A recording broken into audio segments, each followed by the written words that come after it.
Olá, pessoal. Espero que todos estejam bem. É um prazer participar desse evento, né, o Congresso Internacional Movimentos Docentes.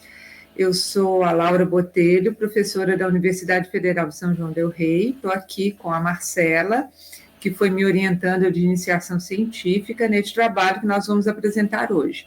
Então, esse é um resultado de um trabalho desenvolvido na universidade e que foi até premiado, né, num evento da UFSJ. Eu vou passar a palavra para a Marcela, ela vai apresentar o trabalho e aí a gente volta nas considerações finais e estaremos aqui para eventuais dúvidas, né, quando o congresso estiver acontecendo. Pode ir, Marcela, eu vou passando, tá? Os slides, à medida que você quiser. Tá, joia. Olá, né, para todos e todas. Como a Laura disse, essa apresentação ela é um recorte da nossa iniciação científica e ela é intitulada PIBID de Residência Pedagógica, um entrelugar de diálogo na formação docente. A nossa questão de investigação foi entender um pouquinho sobre quais os pontos de diálogo entre os programas formativos da língua portuguesa, o PIBID de residência, e a formação inicial e continuada na visão dos professores preceptores. Então, quando eu e a Laura tivemos a ideia da iniciação, a gente pode passar, por favor, Laura. A gente viu um movimento muito grande que esses programas, né, o PIBID de residência, eles saíam da universidade, eles iam até a escola, né, e aí, passada a data da de vigência, esses alunos voltavam para a universidade e tinha um movimento muito grande de entender como é que foi para esse aluno universitário, esse licenciando, a importância desses programas, tanto do PIBID para a residência. E aí a nossa pesquisa, ela nasceu um pouco de entender como que ficou a escola, principalmente os professores preceptores que receberam esses alunos,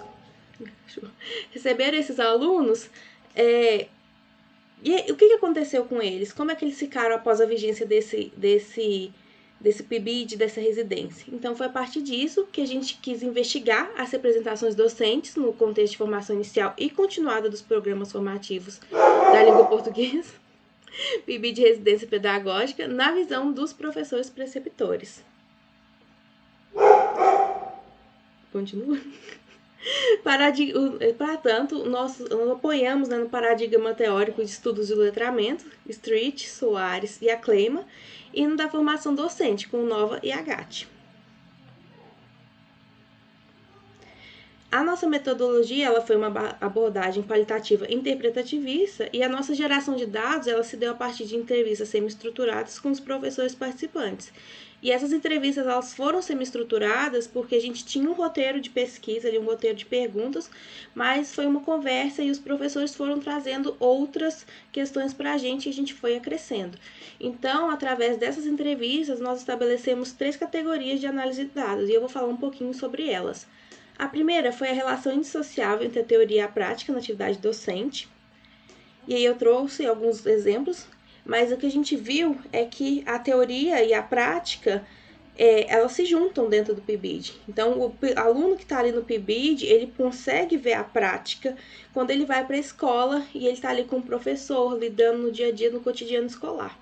E aí o professor preceptor, o B, ele falou que é isso, é uma questão da praxis, da teoria alimentando a prática.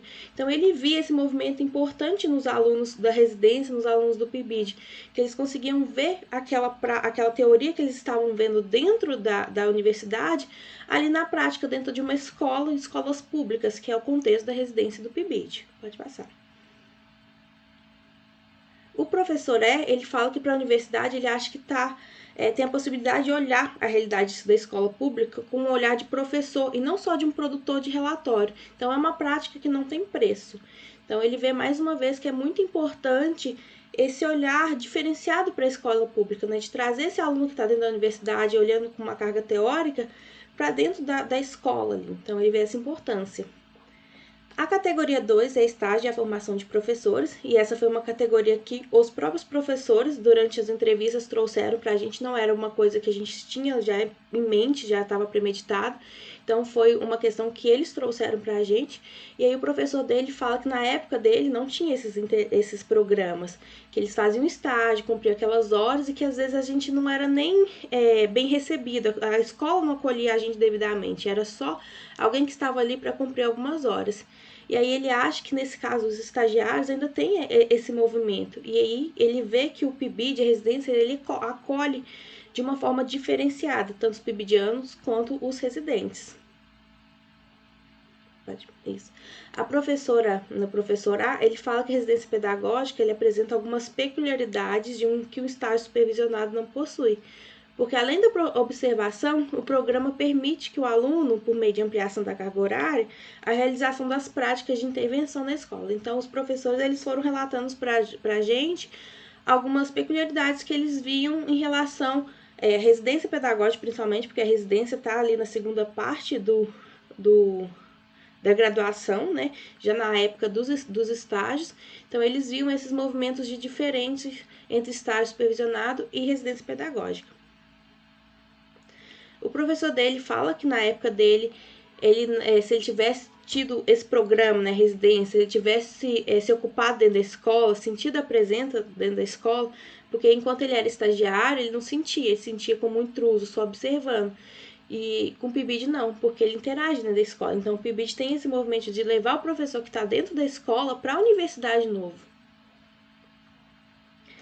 O professor ele fala que o estágio de observação ele não forma o professor, é uma frase bem marcante, né? Que ele fica caçando defeitos na aula dos outros para poder fazer um relatório bacana. Olha como eu sou boa para achar erro nas aulas dos outros. Então, isso foi uma fala de um professor durante as entrevistas e traz mais um caráter, né? Mais uma peculiaridade entre estágio e residência. A terceira categoria é a questão da ampliação do trabalho docente. E aí temos exemplos que o docente sem o PIBID de residência pedagógica, ele está ali às vezes sozinho dentro de uma sala de aula de 30, 40 alunos, precisa fazer N tarefas, desde da preparação para a aula, da aula, prova, correção. Então ele está ali muitas vezes sozinho e sobrecarregado, ele não consegue às vezes atingir o aluno da melhor forma, da forma como ele gostaria. E aí o docente com PIBIDiano e o residente, ele já tem uma rede de apoio ali, ele consegue se dividir da melhor forma, ele consegue dividir seu trabalho, ele consegue, né, é uma prática formativa tanto para o inicial quanto continuada. E aí o professor ele fala que ele precisava voltar para a universidade de alguma forma. E que esse contato entre o PIBID, ele viu a oportunidade de estar dentro da universidade novo, de ter reuniões com discussões teóricas, de ideias novas para as práticas e tentar mudar mesmo a prática da sala de aula, porque às vezes ele achava que ele era muito tradicionalista. Então ele queria dar, ele fala, sacolejada nas minhas aulas. Acho realmente que o PIBID proporcionou esse olhar diferenciado. Então ele vê essa mudança, né, dele conseguir voltar novamente para a universidade. E aí o professor ele fala que participar do programa foi muito gratificante, no sentido de que ele pôde se atualizar em relação ao planejamento de aula, como também ter experiências novas, e ele acredita que uma das maiores contribuições da residência para os alunos foi a maior atenção, porque em sala de aula com mais de 30 alunos, né, é muito difícil para um professor atender os alunos de maneira significativa. Então ele via ali com os pibidianos, com os residentes, uma forma de atingir melhor o seu aluno, né, ele dividir mesmo a carga. Tem um professor que ele fala, a gente não trouxe nos slides, mas ele fala que ele se sentiu um polvo, né, então que ele conseguia atingir melhor seus alunos. E aí, nossas considerações finais é que os programas de PIBID de residência, eles possibilitam esse diálogo real entre a universidade e a escola, focalizando que ambos são locos de produção de conhecimento. Eles impactam na formação docente por se caracterizarem mais consistente que um estágio, de acordo com o contexto nosso de análise, e que esses programas eles devem ser incentivados e merecem destaque, porque eles promovem um movimento cíclico de trocas, além de afetarem diretamente a formação inicial e continuada dos professores, como a gente pôde ver nas análises anteriores. Então, é isso. Nossas referências. E nós estamos disponíveis, né, para o debate durante o Congresso. Obrigada pela atenção de todos e todas. Isso, muito obrigada.